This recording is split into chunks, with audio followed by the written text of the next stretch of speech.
নমস্কার। সোশ্যাল মিডিয়ায় শোনা যাচ্ছে যে ভোট কর্মীদের পারিশ্রমিক দ্বিগুণ করা হলো, অর্থাৎ presiding officer, first polling officer, second polling officer, third polling officer সবারই নাকি রেমুনারেশন দ্বিগুণ করা হলো। আদৌ কি দ্বিগুণ হলো? আসল সত্যটি জানুন। ইলেকশন কমিশনের তরফ থেকে যে প্রেস নোট প্রকাশ করা হয়েছে সেখানে একটি কথা বলা আছে যে increase remuneration of polling personal. এখানে পোলিং পার্সোনাল বলতে কাদের বোঝানো হয়েছে?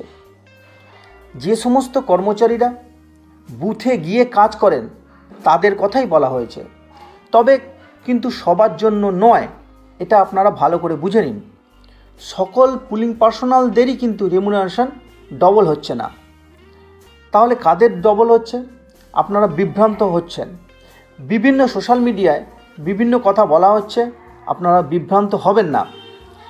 যাদের 3 দিন বা তার বেশি রিমোট লোকেশনের জন্য পোলিং পার্সোনালদের কাজ শুরু হয়ে যায়, উদাহরণস্বরূপ অনেক পোলিং পার্সোনাল আছেন যাদের দুর্গম পার্বত্য অঞ্চল বা নদী পেরিয়ে বা দুর্গম এলাকায় ওনাদের কাজ করতে হয়, যাদের কাজ 3 দিন বা তার বেশি দিন আগে থেকেই শুরু হয়ে যায়, সেই সমস্ত পোলিং পার্সোনালদের সম্মান জানিয়ে এতদিন পর্যন্ত প্রতিদিন হিসাবে পারিশ্রমিক দেওয়া হতো, সেই পারিশ্রমিকটাকে বাড়ানো হয়েছে, অর্থাৎ দ্বিগুণ করা হয়েছে।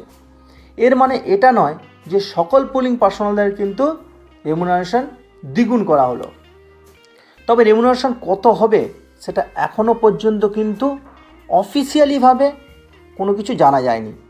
সোশ্যাল মিডিয়ায় বিভিন্ন জায়গা থেকে বিভিন্ন খবর প্রকাশ করা হচ্ছে, অনেকে অনেক কথা বলছেন, তবে গুজবে আপনারা কান দেবেন না বা শুনবেন না। যতদিন না পর্যন্ত অফিসিয়ালি কিছু ঘোষণা হচ্ছে ততদিন পর্যন্ত কিছুই বলা যায় না। তবে আশা করা যাচ্ছে এবারে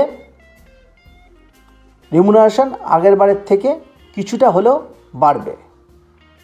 সকলে ভালো থাকবেন, সঙ্গে থাকবেন।